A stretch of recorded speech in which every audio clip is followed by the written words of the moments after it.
Lanjutkan dengan badut-badut lainnya yang saya rasa teman-teman juga udah tahu lah ya.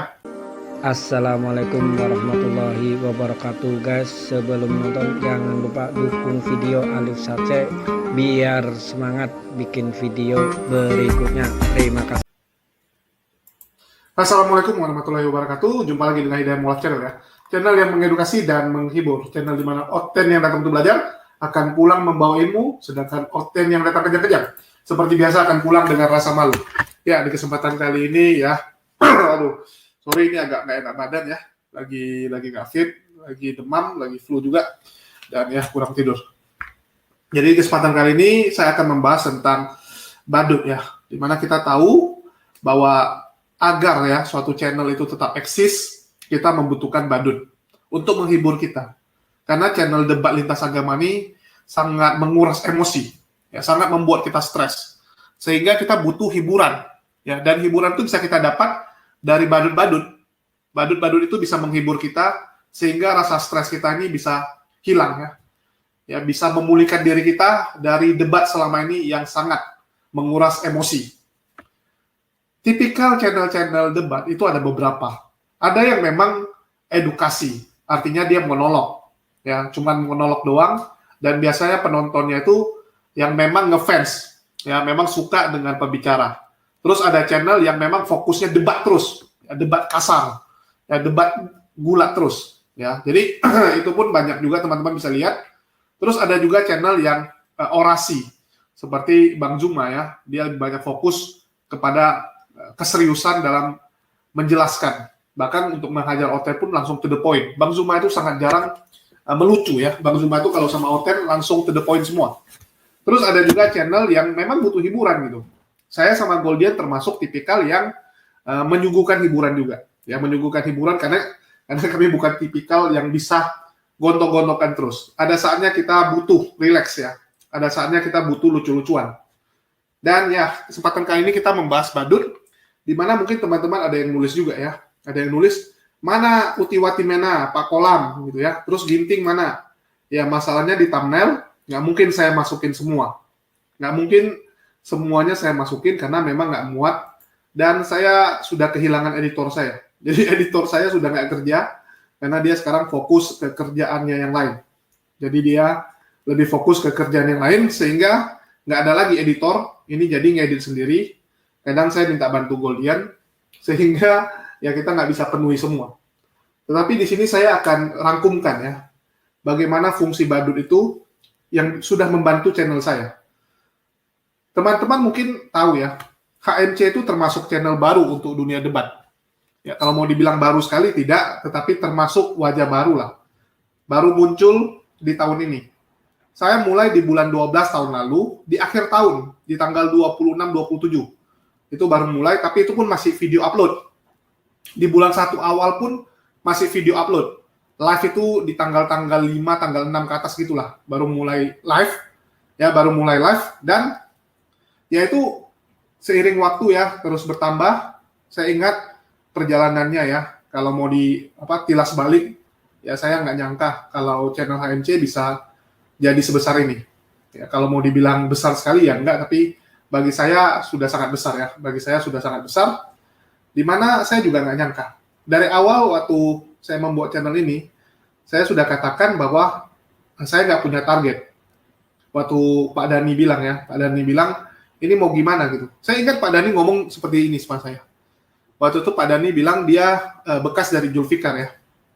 Dia membesarkan JCC, dia merintis JCC, terus dia bilang, kira-kira, ya ini akan jadi channel seperti apa? Apakah jadi seperti JCC atau bagaimana? Atau bagaimana strateginya supaya bisa mengejar ketertinggalan? Ya, mengejar ketertinggalan dari JCC, terutama dari teman-teman yang lain. Saya bilang, ya saya akan stay dengan cara saya ya. Saya akan tetap dengan cara saya, dan ya saya rasa kalau bicara kajian Islam, saya akan serahkan ke JCC karena mereka lebih pakar. Tetapi di sini kita cuma mengajak teman-teman berpikir secara logis saja. Ya, kita cuma ungkap fakta, data, dan logika. Ya, saya lebih suka bermain di hal tersebut. Karena kalau kita bicara fakta, itu kan ada datanya. Orang nggak akan bisa berasumsi kalau kita udah suguhkan. Dan juga saya di sini cuma untuk jadi balancing ya antara serius dan bercanda. Jadi saya bilang kita mungkin di sini 50-50 ya. Terus kalau dibilang kehabisan bahan ya, ini Oten selalu bilang itu. Yang kehabisan bahan mungkin Rudy ya. Rudy cerita sama saya, dia kalau nggak ada lawan debat dia pusing juga. Itulah kenapa dia selalu meminta ke Goldian, Umi Dini ya sama saya. Tolong dicarikan lawan. Tolong dicarikan lawan. Kalau nggak bisa gitu. Dia nggak akan ada kerjaan. Dan ini karena masih pagi, saya nggak akan bahas yang serius sekali ya. Karena masih pagi, kalau mau debat mungkin kita malam, karena ini masih pagi. Dan susunan konten saya, itu saking banyaknya saya nggak bisa bagi waktu. Ya, saya masih ada, jadi setiap ada ide saya tulis di handphone saya. Ya, setiap ada ide saya tulis di handphone saya, dan bahkan banyak juga yang kayak kelupaan.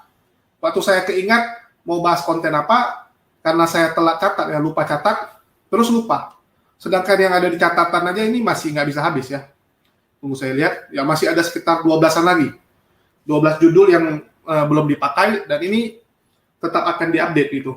Kepikiran apa saya tulis, kepikiran apa saya tulis. Jadi sebenarnya malah saya bagi waktu agak susah.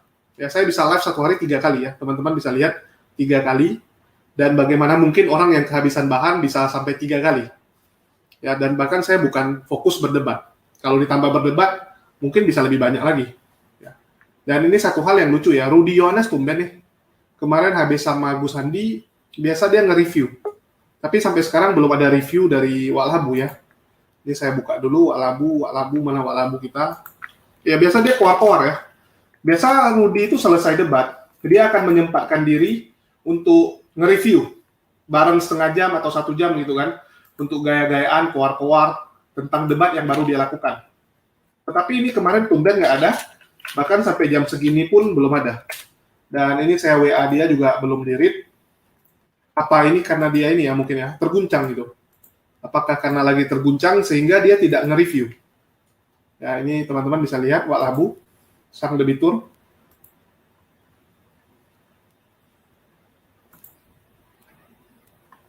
Ya, terakhir dia sama Agus Handi kemarin.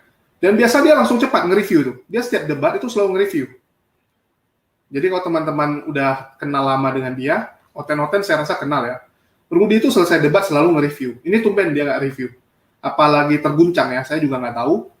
Padahal kemarin juga debatnya nggak sampai malam kali. Ya biasa dia akan koar-koar. Ini mungkin karena terguncang ya.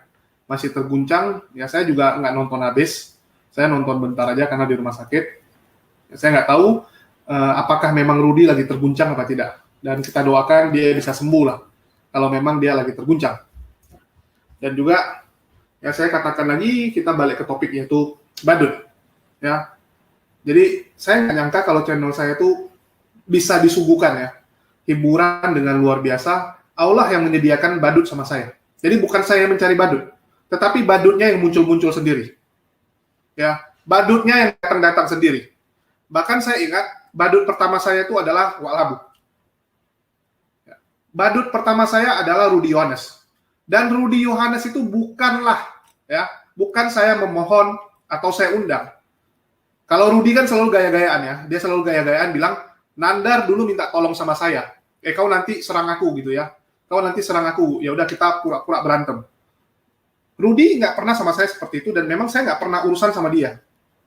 Waktu itu saya cuma taruh di grup dan dia muncul ya. Dia muncul dan langsung ya. Waktu itu saya karena pendebat baru mungkin dia anggap remeh dan dia langsung keluar-keluar sendiri tentang kehancuran gerejanya. Ya. Topik pertama Rudy Yohanes sama saya, kalau yang berdua ya, adalah tentang Rudy Yohanes curhat. Rudy Yohanes curhat tentang kebobrokan kekristenan. Dan itu luar biasa tanggapannya. Bahkan Rudy dihujat. Karena dia ke tempat saya, dia dihujat habis-habisan oleh para begoders dengan mengatakan bahwa dia terlalu bodoh sampai kepancing. Ya, ini saya kasih nampak. Ya, ini video pertama kali saya berdua sama Rudy. Saat itu, subscriber saya pun nyentuh 1.000 pun belum. Ya, saat ini nyentuh 1.000 pun belum, dan ini videonya booming. Ya, cukup booming saat itu dalam waktu berapa hari, dia udah tembus 20.000. Untuk channel yang subscribernya di bawah 1.000, bisa nonton sampai 20.000 kan hebat. Ya. Ini saya berdua aja sama dia. Ya, teman-teman kalau belum nonton, silakan nonton. Rudy Yohanes curhat nih ya. Dia menjelaskan kenapa dia keluar dari gereja dia, ya, terus dia katakan parahnya Kristen itu seperti apa, dan ini reaksinya bagus sekali. Jadi Rudy itu muncul di bulan 2, ini di bulan 2 sebenarnya, terus disusul di bulan 2 juga ya, di bulan 2 akhir, saya kedatangan badut yang nggak kalah lucu dan sangat fenomenal, yaitu Nabi Luga. Ya. Ini pertama kalinya Luga mengaku sebagai nabi, dan itu di channel saya. Saya ingat sekali ya, ini kejadiannya itu saya lagi sama Niken berdua, ya kami lagi diskusi berdua, tiba-tiba Luga muncul, masuk ya. Dia masuk sambil baru bangun tidur, ya. Dia baru bangun tidur, dia kan open cam, jadi nampak gitu ya. Dia open cam lagi kucak-kucak mata, dia bilang ini baru bangun, ya mukanya baru bangun, dan dia mengatakan bahwa dia baru mendapatkan mimpi dan disuruh. Ya, dia disuruh Yesus untuk menyampaikannya. Karena ini barusan dapat penglihatan dia. Dan penglihatannya adalah sebagai nabi, ya, sebagai nabi, dan saya rasa semua teman-teman sudah tahu tentang video ini ya. Saat Rudy Yohanes pertama kali ngaku nabi, di sini karena channel saya waktu itu masih kecil ya, yang nonton baru berapa puluh ribu, ya, hanya beberapa puluh ribu, tapi video itu malah di-reupload ya. Video ini di-reupload sama banyak channel, dan di channel lain juga booming. Ya, bahkan sampai 300.000 sampai 200.000.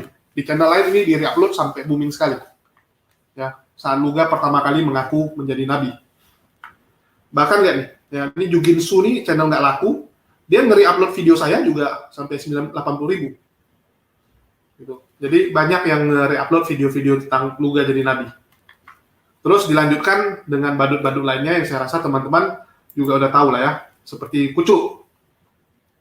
Kucuk adalah salah satu badut yang sangat menghibur, di mana dia selalu kalau ke tempat saya blunder gitu. Dia jelasin kalau dia pengen sambung balik kulumnya, ya, sambung balik kulum. Terus dia bercerita kalau dulu dia itu penipu, dia menipu jemaat haji, belum lagi yang hal-hal konyol blunder lainnya. Jadi entah kenapa dulu saya dijuluki ya, di channel saya dijuluki kalau orten yang udah masuk, biasanya mereka jadi kayak harus berkata jujur. Ya, seperti hormon kejujurannya itu kena suntik sehingga dia harus berkata jujur. Biasa kan mereka suka menipu ya, tetapi entah kenapa di tempat saya mereka berkata jujur dan menjelaskan kekristenan secara jujur. Sehingga terakhir jadi bumerang bagi kekristenan dan banyak orang sangat benci di channel saya. Ya, mereka mengatakan kalau saya ini berbibir apa? Kalau pendukung Rudy bilang, wah ini si Julius bibir licin ini, bahaya sekali dia, ya. Dianggap berbahaya sekali. Dan di tempat saya juga Oneness berantem sama Trinitas, berantem sama Unitarian, dan yang lain-lainnya. Teman-teman kalau yang nonton atau sudah ngikuti channel saya dari dulu, saya rasa teman-teman akan tahu itu. Oke, di sini udah ada Bang Erwin, ada Bang Jainal, dan ada Ustaz Unggul. Assalamualaikum buat ketiganya.